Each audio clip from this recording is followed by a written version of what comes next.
I'm Mr. Fanning. I teach ELD here at Galileo. One big difference that I notice is that ELD students, they really want to acquire language. So that makes it easier to teach when somebody really wants to learn.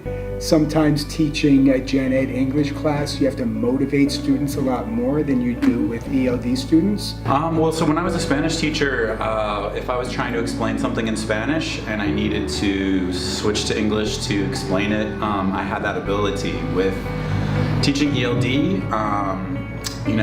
if I'm talking to a Spanish speaker, I can do that because I can speak Spanish pretty well, but that's about the only language I speak well enough to explain things. I think one of the biggest differences obviously is just how many different cultures and languages are in one classroom, and it brings for such a variety of experiences for them to share and connect together.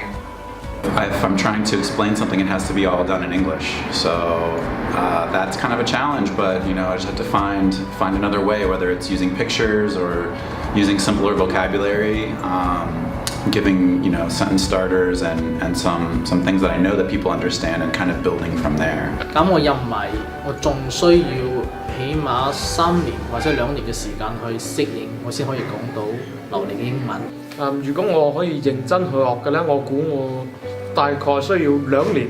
我用咗大概5年去balance 得到我啲Chinese 同埋 English 啦。有幾時我會因為緊張，我講唔出嚟嗰個單詞。啲老師對我比較耐心咁教我，然之後我有啲咩唔識，我仲可以去問佢哋都好耐心咁回答我哋問題。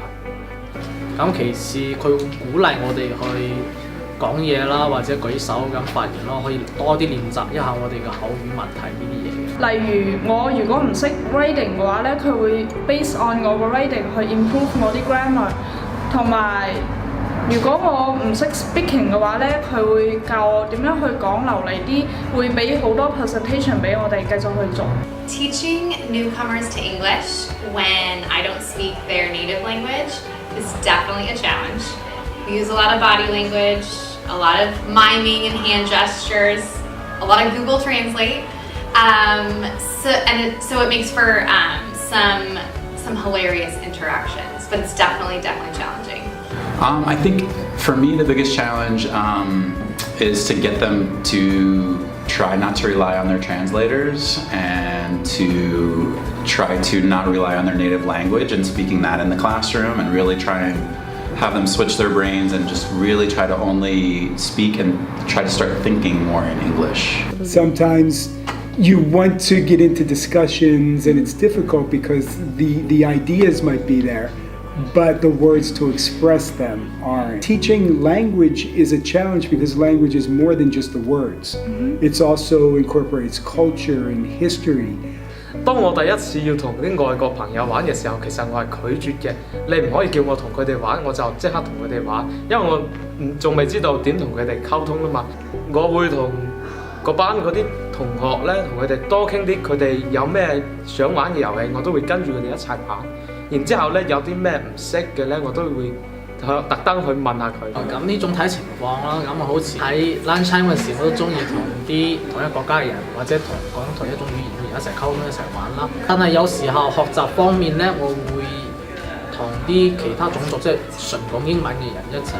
我覺得融入呢個社會咧，其實可以同喺呢度出世啲人玩多啲，然後比較 join 佢哋嘅 club。I would say one big piece of advice would be to hang out with kids who have a different language background than you do.